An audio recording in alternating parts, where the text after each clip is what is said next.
తండేల్ సినిమాలో జగన్ అని చెప్పేసి బయట ఒక చర్చ ఏదో నడుస్తుంది. Thandel cinema as a true story అని.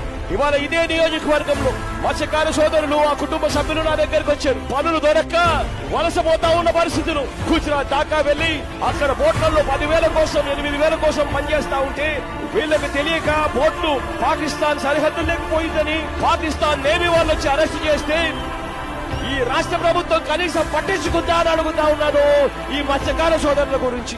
ఇవాళ ప్రతి మత్స్యకార సోదరుడికి నేను భరోసా ఇచ్చి చెప్తా ఉన్నా, మన వాళ్ళను మళ్ళీ వెనక్కి తిరిగి తీసుకొచ్చేట్టుగా చేస్తామని చెప్పి హామీ ఇస్తా ఉన్నానని చెప్తా ఉన్నా. 14 నెలలు పాకిస్తాన్ చెరలో ఉండి విముక్తి పొందిన ఉత్తరాంధ్ర మత్స్యకారులు ప్రాణాలపై ఆశలు వదిలేసుకున్న తమ జీవితాల్లో సీఎం వైఎస్ జగన్ వెలుగులు నింపారని వారు ఆనందం వ్యక్తం చేస్తున్నారు. మాకు చనిపోయిన వాళ్ళు ప్రాణం పోసి మాకు బ్రతికించినటువంటి సార్ పునర్జన్మ ఇచ్చారు. కొందరు ఎలక్షన్ ముందు చెప్తారు మాయ మాటలు, కానీ జగన్ గారు శ్రీకాకుళం వస్తే మా ఫ్యామిలీ తరపున అందరూ 22 మంది ఫ్యామిలీ వెళ్ళి ఏడుచుకుని మాట్లాడితే, అమ్మా నేనున్నాను, నేను గెలిచిన తర్వాత విడిపించే బాధ్యత నాది, ఆ మాట ప్రకారంగా తీసుకొచ్చారు. జగన్ అన్న గారికి ఆయనకి మేము ఎంతో రుణపడి ఉన్నాం. తల్లి మొదటి జన్మ ఇచ్చిందంటే ఈయన 2వ జన్మ ఇచ్చిన వారికి మాకు ప్రాణం పోతారు సార్.